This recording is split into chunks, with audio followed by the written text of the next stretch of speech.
மக்கள் ஏன் அந்த சட்டத்திறனிகளை பொய் சொல்லுபவர்கள் என்று சொல்லுகின்றார்கள் என்று இப்பதான் விளங்குது. திரு சுமந்திரன் பொய் சொல்லுவார் என்று தெரியும், ஆனா பொய்ய மட்டும்தான் இவ்வளவு தூரத்துக்கு சொல்லுவார் என்றது எனக்கு இப்பதான் தெரியும். அவற்ற அரசியல் பற்று, தமிழ் தேசிய பற்று எனக்கு அறவே நம்பிக்கை கிடையாது. ஆனால் அவர் ஒரு தனி மனிதனாக கொஞ்சம் உண்மையாகவாவது இருப்பார் என்று ஒரு சின்ன நம்பிக்கை இருந்தது. நான் பொறுப்போட சொல்றேன், அவர் கலந்து கொண்ட விவாதத்துல நான் பார்வையாளனாக, நான் ஒரு பேப்பர் கட்டிங்க பற்றி அரசியல் செய்ய வேண்டிய தேவை கிடையாது. எனக்கு முன்னுக்கு நான் கலந்து கொண்டிருந்த அந்த கூட்டத்துல அவர் தந்த வாயாள சொன்னதை நான் இந்த காதால கேட்டேன். எனக்கு மட்டும் இல்ல, அந்த கூட்டத்துல பங்கு பற்றிய சகலருக்கும் தெரிந்த ஒரு விடயம். ஆகவே எங்களுக்கு சுமந்திரனை போல பொய் சொல்ல வேண்டிய ஒரு தேவை கிடையாது. மற்றது என்னுடைய பதிவை பார்த்தீங்க என்றால், நான் பின்கதம் என்று சொல்லி இருக்கிறேனே தவிர அதை என்னத்த பின்கதம் என்று நான் சொல்லேன். திரு சுமந்திரனே நினைச்சிருக்கிறார் தான் தேசிய பட்டியல் கூடாக வந்ததான் பின்கதம் என்று நினைச்சு அவர் சொல்லியிருக்கிறார்.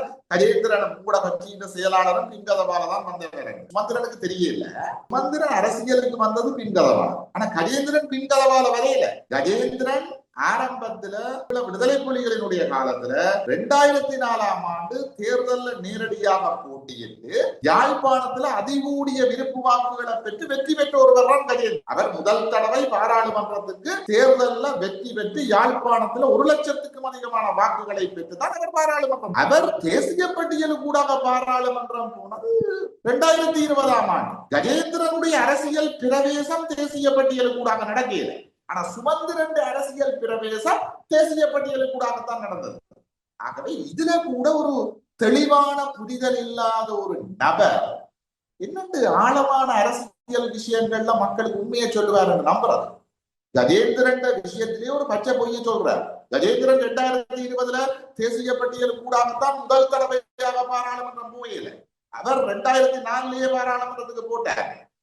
பல்கலைக்கழக மாணவர் பேரவையில் இருந்த நேரம் தமிழீழ விடுதலை புலிகளால் பிரேரிக்கப்பட்டு யாழ்ப்பாணத்தில் அதிகூடிய வாக்குகளை பெற்றவர் செல்வராஜா கஜேந்திரன். ஆகவே சுமந்திரனுக்கு வரலாறு தெரியாட்டி முதல் வரலாறு படிக்கும். அந்த நேரம் 2004ஆம் ஆண்டு இவர் கொழும்பில ஆருக்கு பின்னு கொடிச்சிருந்த வருடங்களுக்கு தெரியாது. சந்திரிகாவுக்கு பின்னுக்கா, அல்லது லக்ஷ்மண் கதிர்காமருக்கு பின்னுக்கா, அல்லது நீலம் திருச்செல்வனுக்கு பின்னுக்கா, அல்லது ரணிலுக்கு பின்னுக்கா, ஆருக்கு பின்னுக்கு இருந்த வருடங்களுக்கு தெரியாது. இரண்டாம் சுமந்திரன் அந்த நேரம் வடகிழக்குக்குள்ள கால் வைக்க முடியாத ஒரு நிலைமையில இருந்தவர்.